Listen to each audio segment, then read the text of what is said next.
Cualquier alumno de historia, desde los primeros semestres, escucha hablar acerca de los archivos, espacios en los cuales los futuros investigadores tendrán sus primeras experiencias formativas y posteriormente profesionales, gracias a las técnicas y conocimientos aprendidos en el aula.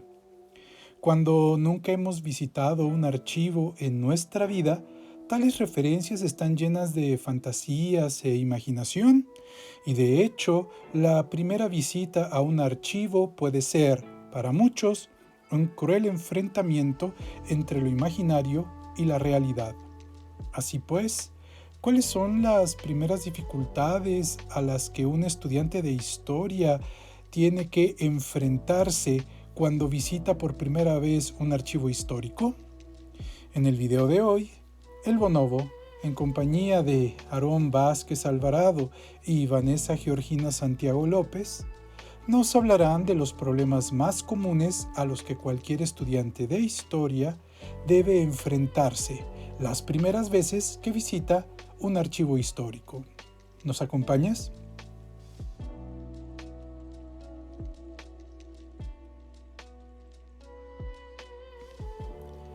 Lo primero que uno debe sortear es toda una serie de trámites burocráticos, administrativos y académicos, que van desde registros, formularios, credenciales, oficios, cartas de presentación y protocolos de investigación, hasta incluso el equipo mínimo necesario para realizar correctamente nuestra consulta archivística, como cubrebocas, guantes, cuadernos de apuntes, lápices, plumas, marcadores, computadoras portátiles, etc.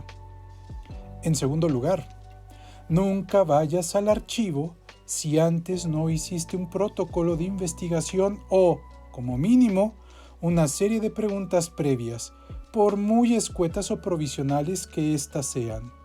Si no quieres que tu experiencia en archivo sea frustrante o, en el mejor de los casos, una experiencia turística, deberás de llevar preguntas iniciales de investigación. Ellas son las que te darán una primera guía, por supuesto, que estas preguntas cambiarán, se modificarán parcial o totalmente. Incluso podrán desecharse para ser sustituidas por otras. Eso es normal y no tienes por qué preocuparte. Tercero, cubiertos los anteriores requisitos, tendrás que enfrentarte a inventarios, guías, catálogos, registros, etc., que en su conjunto conforman lo que se conoce en historia como fuentes primarias, o sea, la materia prima del proceso historiográfico.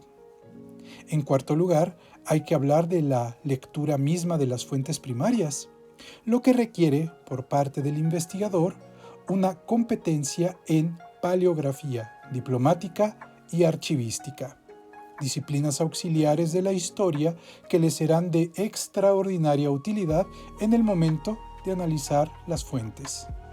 Habrá que agregar, para el caso de México, que es común que, por la naturaleza de las mismas fuentes, el investigador deba estar formado en alguna lengua indígena, como por ejemplo el náhuatl clásico o el maya clásico, cuando no en latín, pues no será raro que encontremos documentos históricos escritos en cualquiera de estas tres lenguas e incluso en otras más.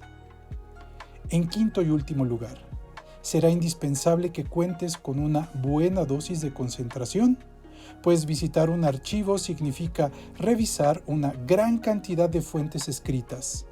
A medida que tus fuentes te hablen, entre comillas, verás que las preguntas con las que llegaste y formulaste en un principio se modificarán sustancialmente. Hablemos ahora de la paleografía.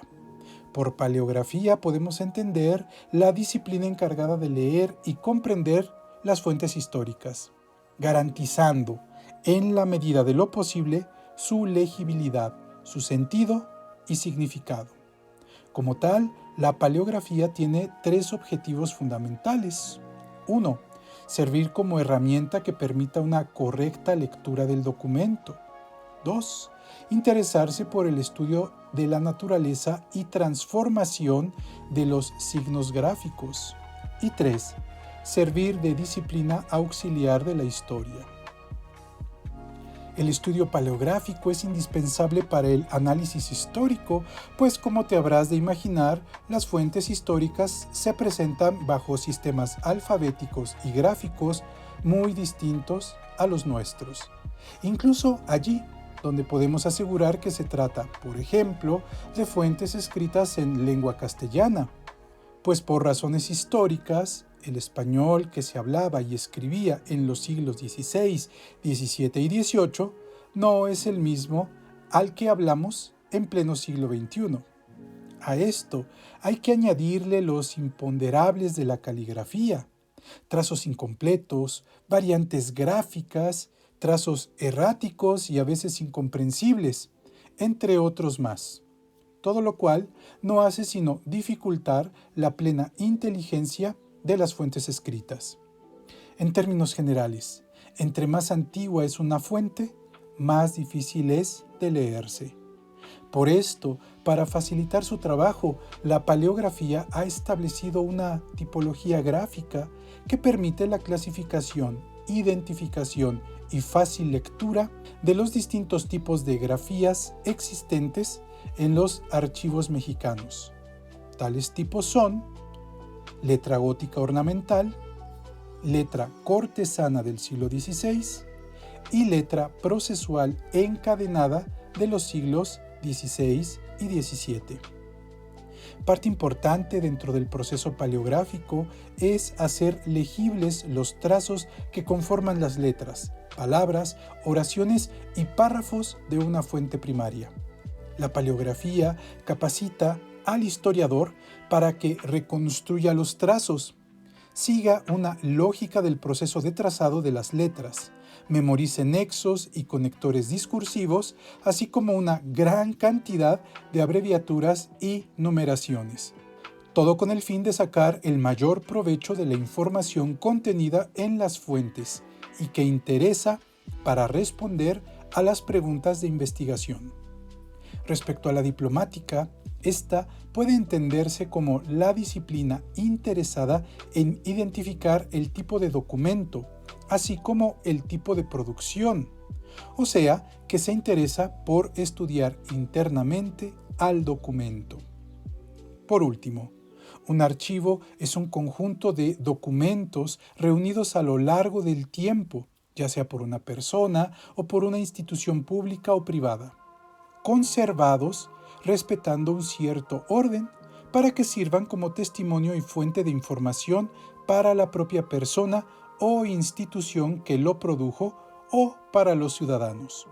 Un archivo puede estar conformado por documentos de distinta fecha, forma y soporte material. La archivística será entonces la disciplina encargada de estudiar la naturaleza de los archivos, así como sus principios de organización, conservación y formas de utilizarlo. Existen por lo menos 3 tipos de archivos. 1. De trámite o corriente, que no son sino los departamentos o áreas responsables de administrar los documentos cotidianos y necesarios que se generan en una institución como parte de sus labores cotidianas. 2. De concentración, los cuales reciben y guardan los documentos transferidos de los archivos de trámite, considerados como casi activos por haber dejado de tener un valor archivístico, pero que aún tienen un valor fiscal o legal, lo que deriva en que se les consulte de vez en cuando.